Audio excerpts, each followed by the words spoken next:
ज्ञान आणि विज्ञान म्हणजे काय हे सांगणारा तुकोबारायांचा गाथा आहे. टाकळीचे जाधव सर, त्यांचे सर्व सहकारी, वाकीची उभयंत्याची जोडपींची जोडी, शिरबाईचे महाराज, तसेच प्रेम करून आलोक अशा प्रकारची प्रेमी मंडळी या ठिकाणी गोळा होते आणि अशा प्रकारचा कार्यक्रम संपन्न होतोय. भजन आता दुर्मिळ वस्तू राहिलेली आहे.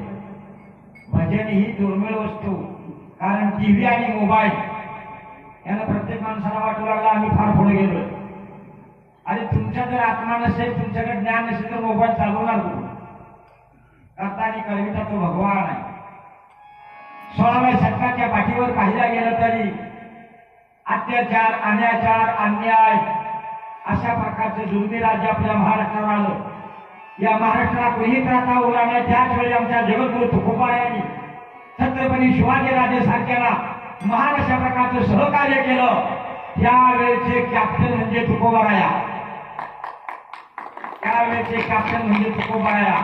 कारण जो मर्दगडी दिसेल त्यांना सैन्यात पाठवावं आणि जो त्यांच्यासारखा असेल त्यांना तालकरी बनवावं.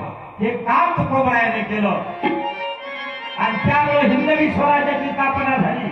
आणि स्थापना होत असताना राजाला वाटलं खरोखरच आपल्या या महाराष्ट्रामध्ये एक महान अशा प्रकारचा साधू आहे, परिस्थिती पाहिल्या अतिशय नाजूक आहे आणि म्हणून महाराजांनी नगराला पाठवला गेला.